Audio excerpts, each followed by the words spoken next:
Hello and welcome back, all my Dragon Ball Theorist. It is now time to follow up on the awesome Manga chapter 56 that we got yesterday and break down the important battles that lie ahead. Also, since the Tournament of Power, the androids have more fans than ever. I mean, why wouldn't they? Since Android 17 was the MVP after all. Universe 7 couldn't have got the job done in the tournament without them, and it looks like that we have a very similar situation developing on Earth. They bring a very unique set of abilities and powers to the battle against Moro and his army, especially since their presence buys Earth precious time because Goku and Vegeta aren't there yet with their new and improved power-ups that they have received from their training. So are the androids the trump card to swing the battle into their favor against Moro?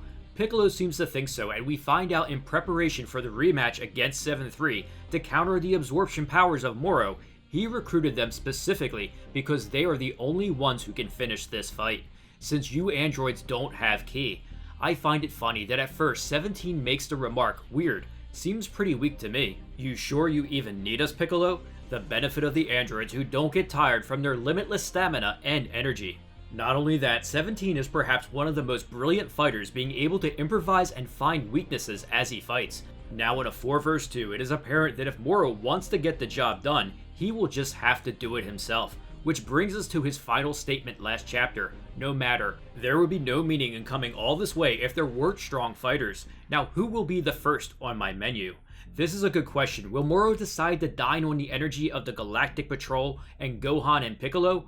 Or will he see the androids as a threat and want to eliminate them first? Yesterday, I briefly touched on how the androids' energy works and that statement by Piccolo saying they don't have ki.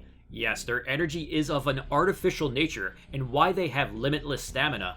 However, I can see a cool moment where Moro asserts his dominance and why he is this ancient villain that has survived for millions of years. When he starts his battle with the androids, Moro will state, yes, it is true that 7-3 doesn't possess the power to absorb your energy. However, I have lived for millions of years by devouring the abundant life force of countless planets and all types of life forms. You might be machines, but you're only part machine.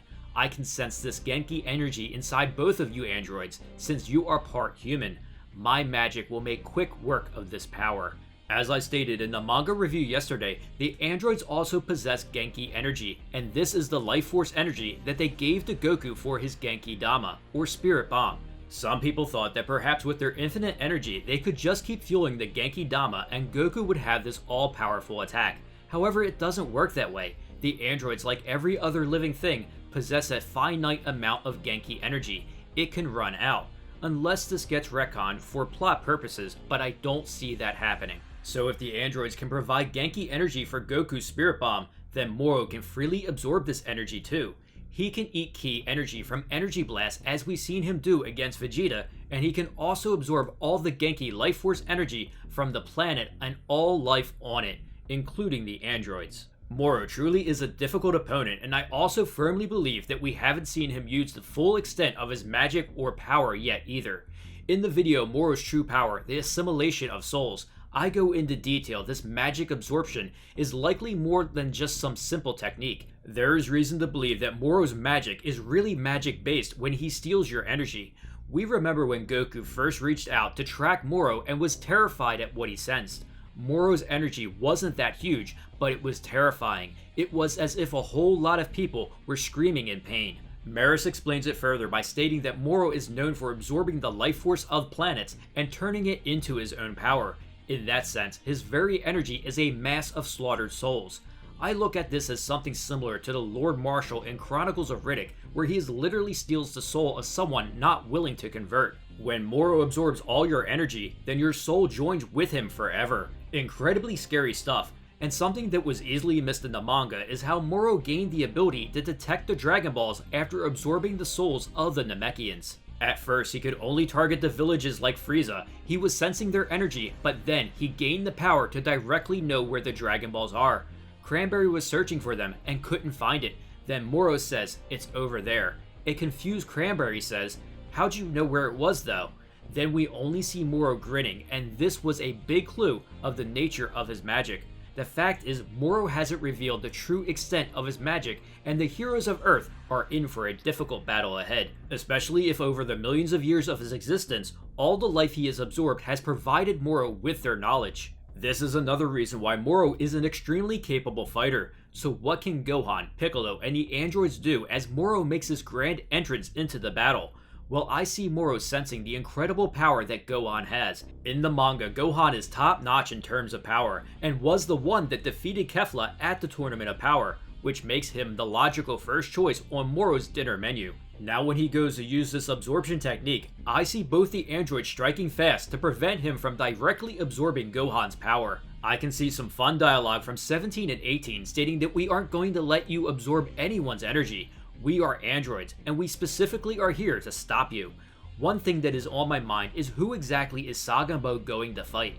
He is the captain of Moro's army for a reason, and likely the strongest, which is why 7-3 and the other convicts obey him. This is where perhaps he tells Moro, "Please allow me to handle these androids, my lord. I will not allow them to get in the way of your dinner." No you don't, as an energy blast flies at him from Gohan and Piccolo. Looking right at Sagambo, Piccolo says, "You are fighting us." Moro grins and tells Sagambo that it is okay, you handle those weaklings while I'll teach these androids about real power. Now one thing that the androids need to realize, and quickly, is that Moro can drain the power of everything around him as he fights. This was something that Goku and Vegeta didn't realize till it was too late in their first encounter. Once Vegeta couldn't turn Super Saiyan, Goku then realized he has been secretly stealing their energy. I don't think 17 and 18 will be overconfident in this fight, especially if they know that Goku and Vegeta were defeated by Moro. However, if Moro can steal their life energy as they fight, then this would still be problematic for them. To be honest, I'm not sure what would happen if Moro does steal their Genki energy, as this is new territory that is being written.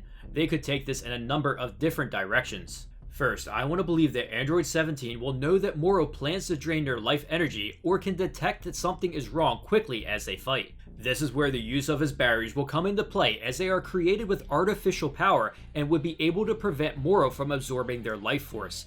This would allow them to stay in the fight using combo attacks with their barriers up to try and keep Moro off guard. Except this cunning villain says, "While your barriers are impressive, you can't shield this planet and its life energy from me." This is where we see Earth start to have the same fate that Namek had, and Moro uses the planet's energy in attacks against the androids, trying to overwhelm them. Meanwhile, we got Gohan and Piccolo in an all-out battle against Sagambo. Master Roshi is wrangling those three nasty babes, Yamcha is probably fighting this guy, Krillin vs Yumba, and Tien and Chiaotzu vs the Metal Men.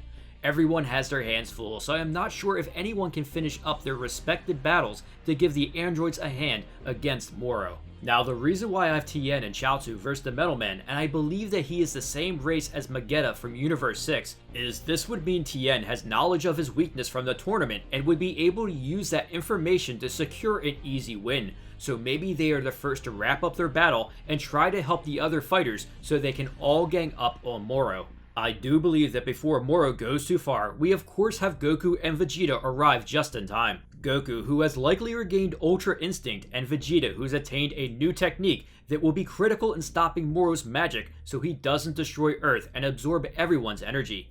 I still don't think this will be an easy win, because nothing has been easy for our heroes this arc. I think it will take everyone in this final battle, just like how in the Tournament of Power, every single member of that team was crucial for the win. I think when Moro does get pushed by Goku and Vegeta, we will see him play his full hand and show the full extent of his magic. He hasn't been worried or even threatened by anyone.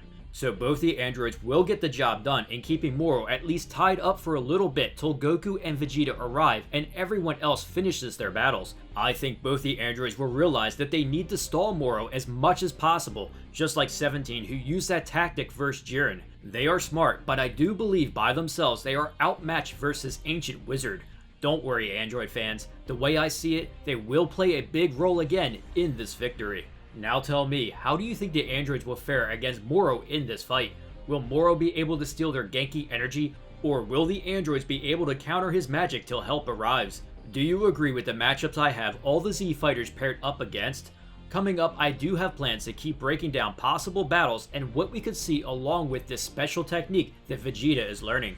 As always, I love to hear your thoughts and theories in the comments below. If you enjoyed this video, don't forget to share it and smash that like button. Also, please subscribe to support the channel and turn on that notification bell to keep those theories coming.